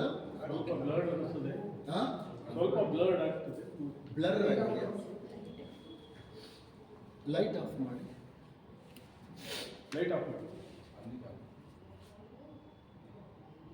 ನೋಡಿ, ಈಗ ಆ್ಯಕ್ಚುಲಿ ಗ್ಲೇರ್ ಆಗ್ತಿದೆ. ಕರೆಕ್ಟಾ? ನಾನು ಫೋಕಸ್ ಮಾಡ್ತೀನಿ. ಇನ್ನೂ ಮಾಡಿ. ಈಗ ಇನ್ನೊಂದು ಚೂರು ಅಷ್ಟೇ ಸರ್. ಇನ್ನು ಜಾಸ್ತಿ ಆದರೆ ಮತ್ತೆ ಡಲ್ ಆಗುತ್ತೆ. This is the maximum. Okay, ನೋಡಿ ಇದನ್ನು ಚಾಂಟ್ ಮಾಡಿದರೆ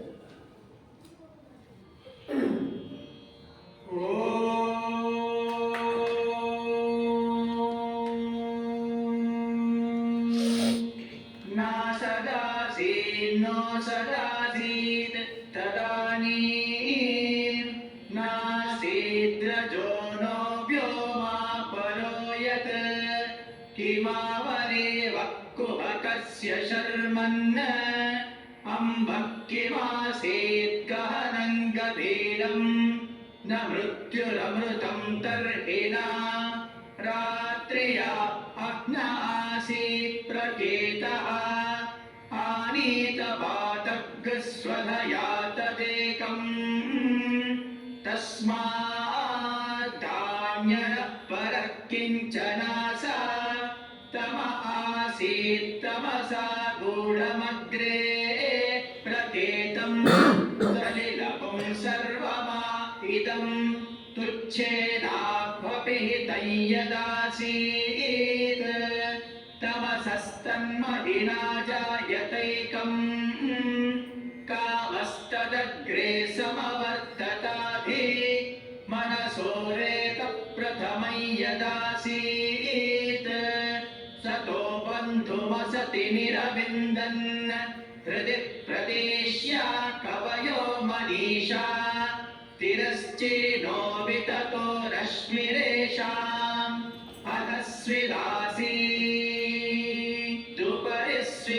ಅಧಸ್ವಿದಾಸೀದುಪರಿಸ್ವಿದಾಸೀತ್ ರೇತೋಧಾ ಆಸನ್ ಮಹಿಮಾನ ಆಸನ್ ಸ್ವಧಾ ಅವಸ್ಥಾತ್ ಪ್ರಯತಿ ಪರಸ್ತಾತ್ ಕೋ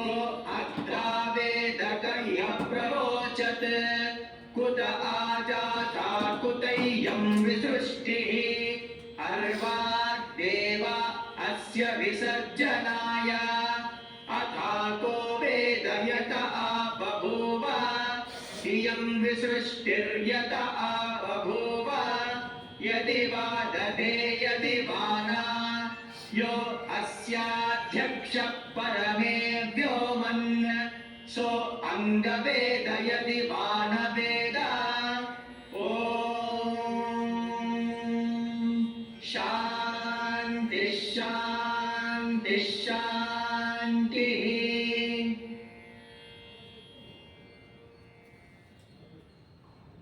ನೋಡಿ, ಇದುವರೆಗೂ ನೀವು ನೋಡಿದ್ರಲ್ಲಿ ಸ್ವಲ್ಪ ಡಿಸ್ಕ್ರಿಪ್ಷನ್ನು ಇತ್ತ ಇಲ್ವಾ?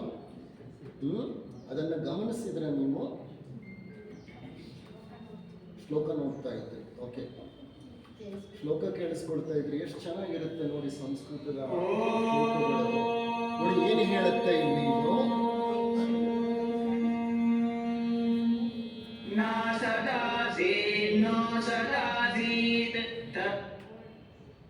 ನೋಡಿ ಏನಿದೆ ಇದು ಮೊದಲನೇ ಶ್ಲೋಕದ ಒಂದು ಭಾಗ.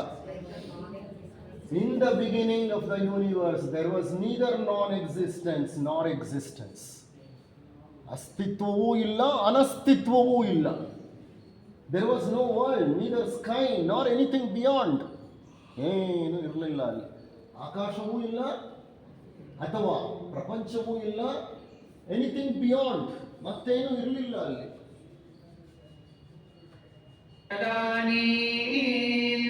नासीद्रजो नो व्योमा परो यत् किमावरेव कुहकस्य शर्मन् अम्बक्किमासीत् गहनं गभीरं न मृत्युमृतन्तर्हिणा रात्र्या अग्न आसीत् प्रकेत. There was neither death nor immortality. ಅಲ್ಲಿ ಮರಣವೂ ಇಲ್ಲ, ಅನಂತತೆಯೂ ಇಲ್ಲ. No indication of day or night, ಹಗಲು ರಾತ್ರಿ ಇಲ್ಲ. ಆರ್ ನೋ ಕಾಗ್ನಿಷನ್, ಅಲ್ಲಿ ಗ್ರಹಿಸುವವ ಯಾರೋ ಇಲ್ಲ, ಇರೋದೇ ಒಬ್ಬ. Nobody to perceive, nobody to cognise. ಅಂದರೆ ಅರ್ಥ ಮಾಡ್ಕೊಳ್ಳೋವನು ಇಲ್ಲ, ಅರ್ಥ ಮಾಡಿಸ್ಬೇಕಾಗಿರೋವನು ಇಲ್ಲ. ಏನಿತ್ತೋ ಏನಿಲ್ವೋ, ಇಂದ್ರಿಯಗಳಿಲ್ಲ, ವ್ಯಕ್ತಿಗಳಿಲ್ಲ, ಜೀವಿಗಳಿಲ್ಲ, ಸಸ್ಯಗಳಿಲ್ಲ, ಅಣುಗಳಿಲ್ಲ, ಪರಮಾಣುಗಳಿಲ್ಲ, ಅದು ಏನಂತ ಗೊತ್ತಿಲ್ಲ. ಅದು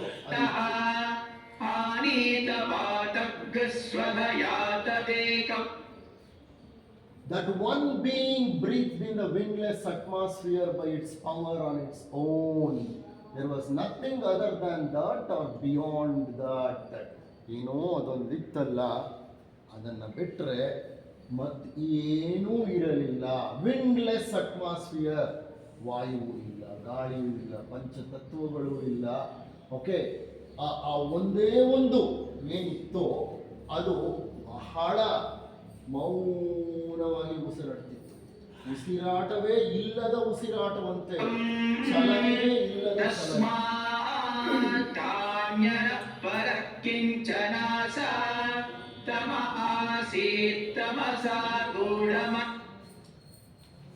At first there was only darkness.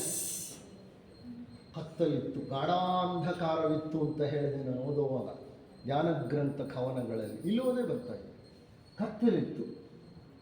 ಆ ಕತ್ತಲು ಕತ್ತಲಿನಿಂದಲೇ ಆವರಿಸಿತ್ತು. ಇದೇಂಗೆ ಅರ್ಥ ಮಾಡ್ಕೊಳ್ಳೋದು? ಕತ್ತಲಿತ್ತು, ಕತ್ತಲು ಕತ್ತಲಿನಿಂದಲೇ ಆವರಿಸಲ್ಪಟ್ಟಿತ್ತು. And all that existed was like an inexplicable expanse of water.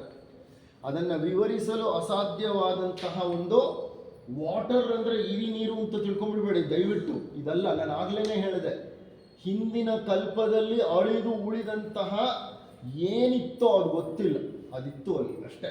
ಅದರಲ್ಲಿ ಅದು ಹರಡಿಕೊಂಡಿತ್ತು. ಅದನ್ನ ಆದಿ ಆಕಾಶ ಅಂತ ಬೇಕಾದರೂ ಕರಿಬಹುದು ಅಂತ ಅನಿಸುತ್ತೆ ನನಗೆ ತಿಳಿದ ಹಾಗೆ. ಅಗ್ರೇ ಪ್ರತೇತಂ ಸಲಿಲಂ ಸರ್ವಮಾ ಇದಂ ತುಚ್ಛೇನಾಪಿ ತಯ್ಯದಾಸೀತ್ ತಮಸಸ್ತನ್ಮಹಿನಾ ಜಾಯತೈಕಂ ಕಾಮಸ್ತ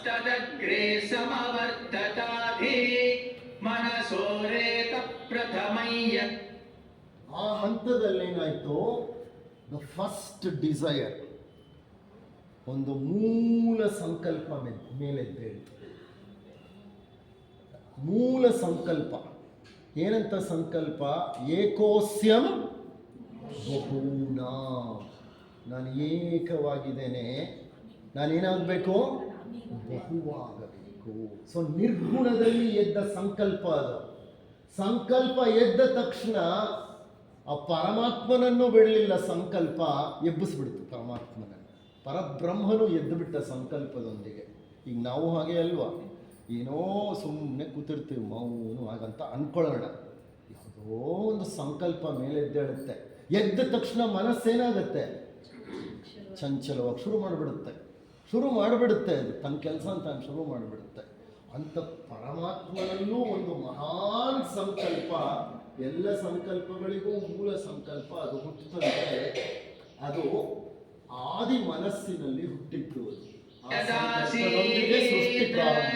ಸತೋ ಬಂಧು ವಸತಿ ನಿರವಿಂದನ್ ಹೃದಯ ಪ್ರದೇಶ್ಯ ಕವಯೋ Manisha ತಿರಶ್ಚೇನೋ ವಿತತೋ Rashmi. A ray stretched out that cut the existent from the non-existent. What was described above it, what below? ಅಲ್ಲಿ ಅನಸ್ತಿತ್ವವೂ ಅಲ್ಲ, ಅಸ್ತಿತ್ವವೂ ಅಲ್ಲ, ಅದೇನಿತ್ತು ಅದು ಗೊತ್ತಿಲ್ಲ ಅಂತ ಇದ್ವಲ್ಲ ನಾವು. ಈಗ ಆ ಅನಸ್ತಿತ್ವ ಅಸ್ತಿತ್ವದ ಒಂದು ಉತ್ಪತ್ತಿ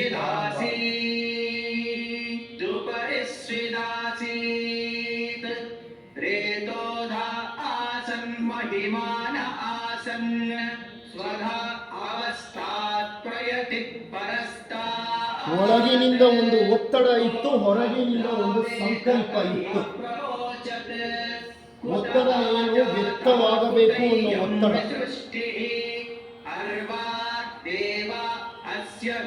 ದೇವರುಗಳು ಕೂಡ ಸೃಷ್ಟಿ ಆದ್ಮೇಲೆ ಹುಟ್ಟಿದ್ರು.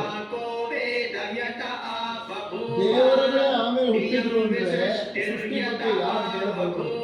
Nobody can ಯೋ ಅಸ್ಯಾಧ್ಯಕ್ಷ ಪರಮೇ ವ್ಯೋಮನ್ ಸೋ ಅಂಗವೇದಯದಿ ವಾನವೇದ. ಆ ಕೊನೆ ಭಾಗ ಚೆನ್ನಾಗಿದೆ. ಶಾಂತಿ ಅಸ್ಯಾಧ್ಯಕ್ಷ ಪರಮೇ ವ್ಯೋಮನ್ ಸೋ ಅಂಗವೇದ.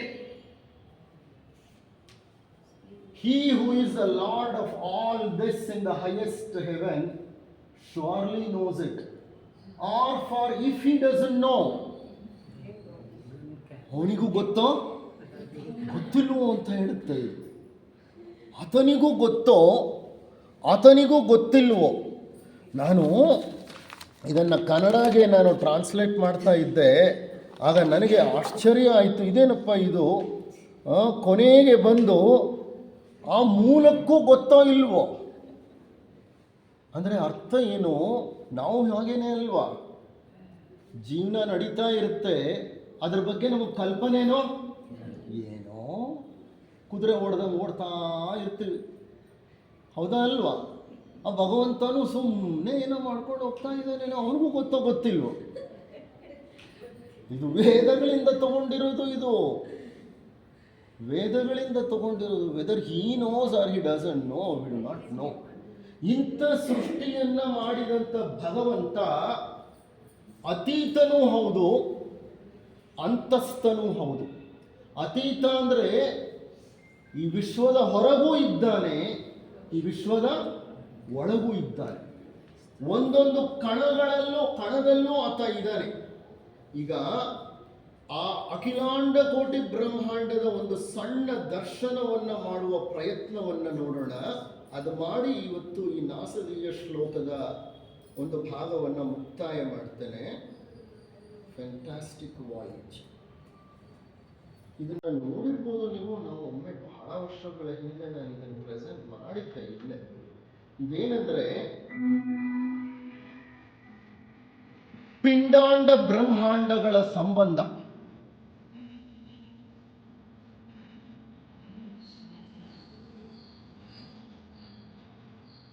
This is a trip. High speed jumping distances by factor of 10. ಒಂದು ವಸ್ತುವಿನಿಂದ ದೂರ ದೂರ ದೂರ ದೂರ ಹೋಗ್ತಾ ಇದ್ರೆ ವಿಶ್ವದ ದರ್ಶನವಾಗುತ್ತೆ.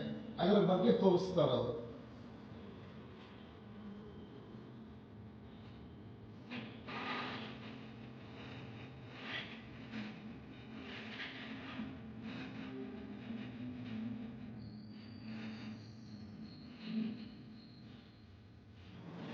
ನೋಡಿ, ಒಂದು ಎಲೆ 1 ಮೀಟರ್ ಡಿಸ್ಟೆನ್ಸ್ ಅಲ್ಲಿ ನಿಂತ್ಕೊಂಡ್ರೆ ಹೀಗೆ ಕಾಣಿಸುತ್ತೆ.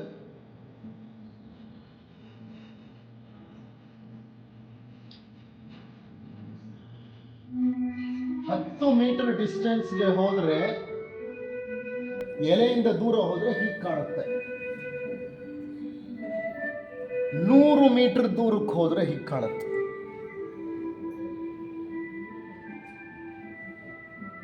ಸುತ್ತಲೂ ಇರುವಂಥದ್ದೆಲ್ಲ ಕಾಣಿಸುತ್ತಾಗ ಆ ಎಲೆ ಎಲ್ಲೋ ಕಣ್ಮರೆ ಆಗ್ತಾ ಇದೆ. 1 ಕಿಲೋಮೀಟರ್ ದೂರ ಹೋದ್ರೆ, 10 ಕಿಲೋಮೀಟರ್ ದೂರ ಹೋದ್ರೆ ಇಡೀ ಸಿಟಿ ಕಾಣಿಸುತ್ತೆ. 10 ಕಿಲೋಮೀಟರ್ ದೂರ ಹೋದ್ರೆ, 100 ಕಿಲೋಮೀಟರ್ ದೂರ ಹೋದ್ರೆ,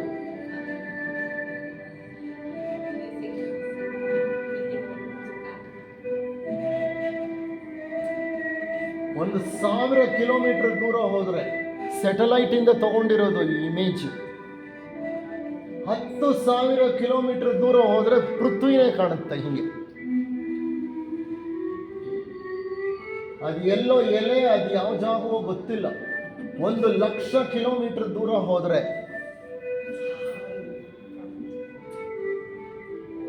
ಈಗ ಭೂಮಿನೇ ಚಿಕ್ಕದಾಗ್ತಾ ಇದೆ. ಈಗ 1 ಮಿಲಿಯನ್ ಅಂದ್ರೆ 10 ಲಕ್ಷ ಕಿಲೋಮೀಟರ್ ದೂರ ಹೋದ್ರೆ ಎಷ್ಟೊಂದು ನಕ್ಷತ್ರಗಳು ಎಲ್ಲ ಇದೆ ನೋಡಿ ಸುತ್ತಲೂ. 10 ಮಿಲಿಯನ್ ಅಂದ್ರೆ 1 ಕೋಟಿ ಕಿಲೋಮೀಟರ್ಗಳ ದೂರ ಹೋದ್ರೆ ಅದು ಅರ್ಥದ ಆರ್ಬಿಟ್. ಅದು ಅದ್ರ ಜೊತೆಗೆ ವೀನಸ್ದು ಇದೆ ಆರ್ಬಿಟ್. ಅದು ವೀನಸ್, ಶುಕ್ರ ಗ್ರಹದ ಆರ್ಬಿಟ್ ಗ್ರೀನ್. 1 ಬಿಲಿಯನ್ ಅಂದ್ರೆ 100 ಕೋಟಿ ಕಿಲೋಮೀಟರ್ಗಳ ದೂರ ಹೋದ್ರೆ ಆಗ ಇಡೀ ಸೌರವ್ಯೂಹ ಕಾಣಿಸುತ್ತೆ. ಎಲ್ಲ ಪ್ಲಾನೆಟ್ಗಳದ್ದು ಆರ್ಬಿಟ್ಸ್ ಕಾಣಿಸುತ್ತೆ ಅಲ್ಲಿ.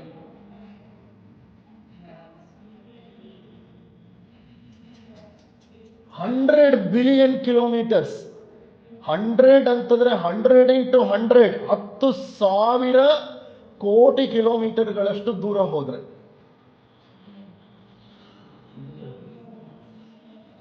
ಇದು 1 ಟ್ರಿಲಿಯನ್ ಕಿಲೋಮೀಟರ್ಸ್. ಸೂರ್ಯ ಕಣ್ಮರೆಯಾಗಿ ಹೋಗ್ತಿದ್ದಾನೆ. ಈಗ ಪೃಥ್ವಿ ಕಾಣ್ತಾನೆ ಇಲ್ಲ. ಆ ಎಲೆ ಎಲ್ಲೋಯ್ತೋ ಗೊತ್ತಿಲ್ಲ. ಅಟ್ 1 ಲೈಟ್ ಇಯರ್, ಬೆಳಕು 1 ವರ್ಷಕ್ಕೆ ಎಷ್ಟು ದೂರ ಹೋಗುತ್ತೋ ಅಷ್ಟು ದೂರದಿಂದ, ನಥಿಂಗ್ ಇನ್ ದ ಇನ್ಫಿನಿಟಿ. ಅಲ್ಲಲ್ಲಿ ಚುಕ್ಕೆಗಳು ಕಾಣಿಸ್ತಿದೆ, ಎಲ್ಲಿ ಏನಿದೆ ಗೊತ್ತಾಗಲ್ಲ. Stars and ನೆಬ್ಯುಲೆ.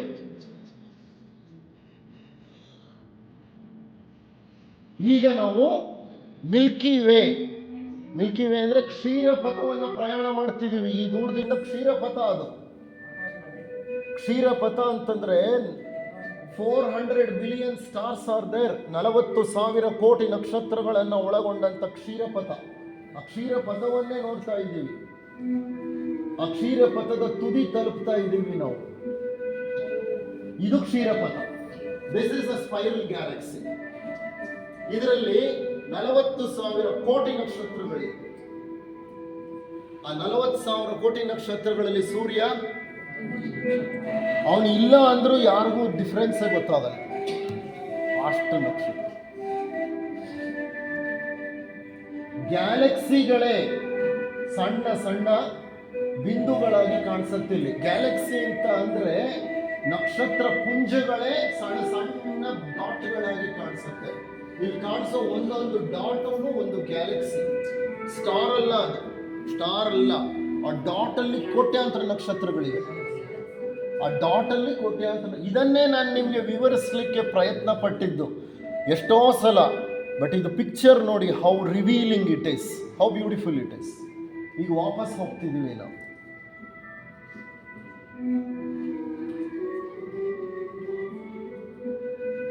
Questions that come to our minds: who are we? Where are we going? From where did we come? What do we represent in the universe? ಇಷ್ಟು ವಿಶಾಲವಾದ ಪ್ರಪಂಚದಲ್ಲಿ who am I? ಇದು ಅಪ್ವರ್ಡ್ಸ್. ಇದು ದೂರ ದೂರ ದೂರ ಹೋಗಿ ಎಲೆಯನ್ನ ನೋಡ್ತಾ ಹೋದ್ರೆ ಹೀಗಾಗ್ತದೆ. ಈಗ ರಿವರ್ಸ್ ಹೋಗ್ತಾರೆ ಅವರು. ರಿವರ್ಸ್ ಹೋಗೋದು ಅಂದರೆ ದೂರ ಹೋಗಲ್ಲ, ಎಲೆಗೆ ಹತ್ರ ಹತ್ರ ಹತ್ರ ಹೋಗ್ತಾರೆ, ಎಲೆ ಒಳಕ್ಕೆ ಹೋಗ್ತಾರೆ. ಆವಾಗ ಏನಾಗುತ್ತೆ ನೋಡೋಣ. ಈಗ ಸ್ಟಾರ್ಟಿಂಗ್ ಪಾಯಿಂಟ್ಗೆ ಬಂದಿದ್ದೀವಿ ನಾವು. We are with the starting point. 10 centimetre ಹತ್ರ ಹೋದಾಗ ಎಲೆ ಹೀಗೆ ಕಾಣುತ್ತೆ. 1 ಸೆಂಟಿಮೀಟರ್ ಹತ್ರ ನೋಡಿದ್ರೆ, 1 ಸೆಂಟಿಮೀಟರ್ ಹತ್ರ,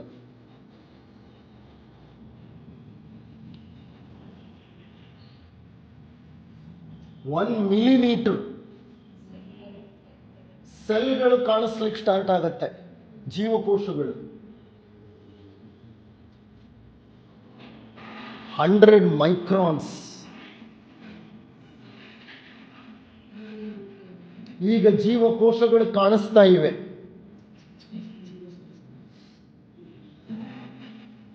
ಜೀವಕೋಶಗಳ ಒಳಗೆ ಹೋಗ್ತೀವಿ ಈಗ.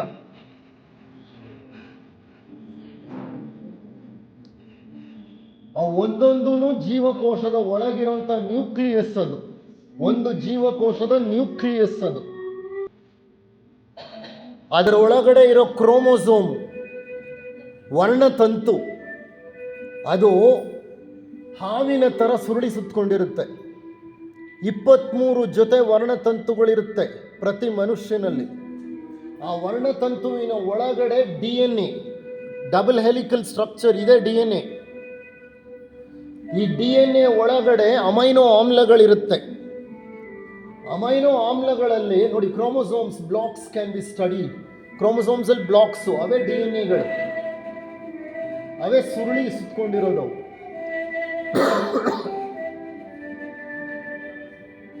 ಇಲ್ಲಿ ನೋಡಿ, ಅಣುಗಳಿಗೆ ಹೋಗ್ಬಿಟ್ಟಿದ್ದೀವಿ ಈಗ. Nitrogen, oxygen, hydrogen and carbon, ಅದರಿಂದಲೇ DNA ಮಾಡಲ್ಪಟ್ಟಿರೋದು. ಇದು ಹೇಗೆ ಕಾಣಿಸ್ತಿದೆಯೋ, ಆವಾಗಲೇ ನೋಡಿದ್ವಲ್ಲ ಆಕಾಶ ದೂರದಿಂದ, ಅದು ಹಾಗೆ ಕಾಣಿಸ್ತಿತ್ತು. ಹೌದಾ ಅಲ್ವಾ? ಕಾಣಿಸ್ತಿತ್ತ ಇಲ್ವಾ? ಆವಾಗಲೇ ನೋಡಿದ್ದು ಪಿಕ್ಚರು. ಇದಕ್ಕೆ ಹೋಲಿಸ್ಬೋದು.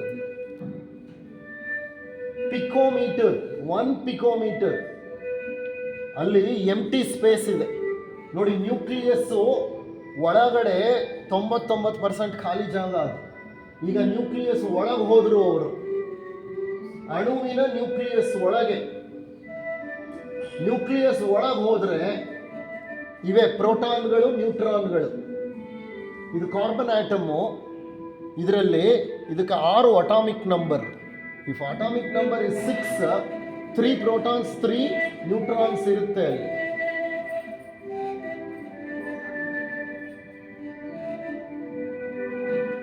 ಇದು ಪ್ರೋಟಾನ್ನ ಒಳಗಡೆ.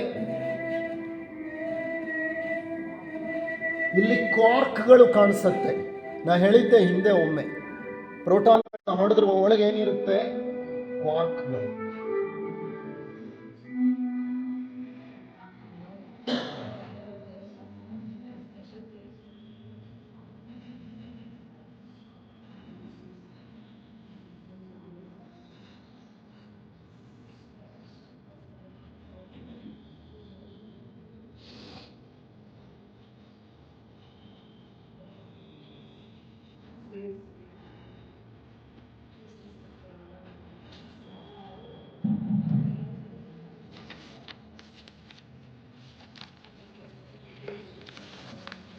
ಇಂತಹ ದಿವ್ಯವಾದ ವಿಶ್ವವನ್ನ ಸೃಷ್ಟಿಸಿ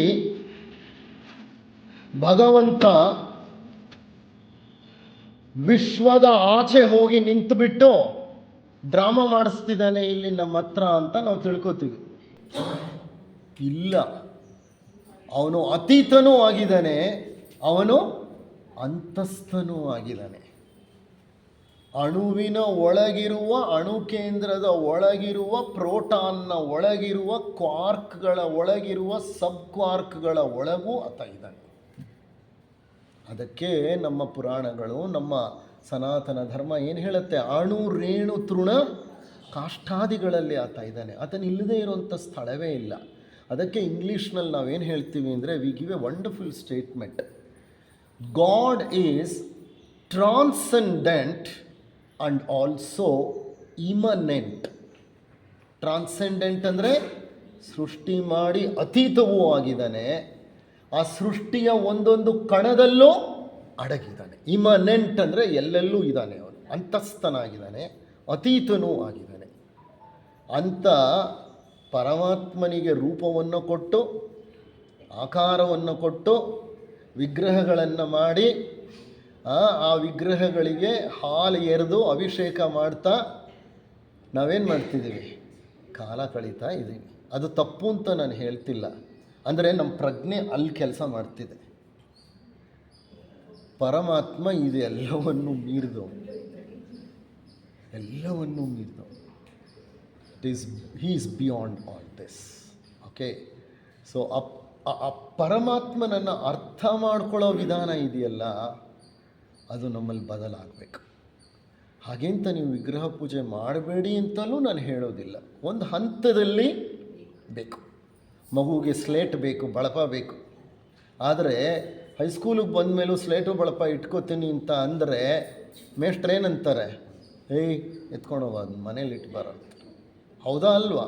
ಹೈಸ್ಕೂಲಿಗೆ ಬಂದಿದೆಯಾ ನೀನು, ನಿನಗೆ ಅರ್ಥ ಆಗಲ್ವಾ? ಯಾರಾದರೂ ಸ್ಲೇಟ್ ಬಳಪ ಬಳಸ್ತಾರ? ಈಗ ಪೆನ್ನು, ಪೆನ್ಸಿಲ್ಲು, ಪುಸ್ತಕ ತೊಗೊಂಡು ಬಾರೋ ಅಂತಾರೆ.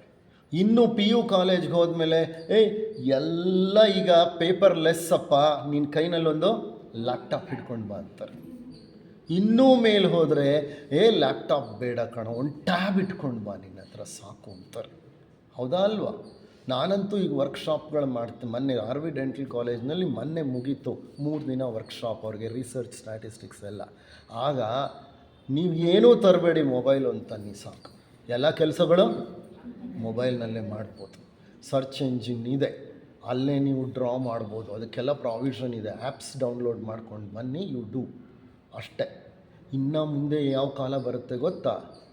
ಆವಾಗ ಇದು ಬೇಕಾಗಿಲ್ಲ. ನೀವೆಲ್ಲಿ ಕುಳಿತಿರ್ತಿರೋ ಅಲ್ಲಿ ಗಾಳಿನಲ್ಲಿ ನೀವು ಟ್ಯಾಬ್ನ ಮಾಡ್ಕೋಬೋದು.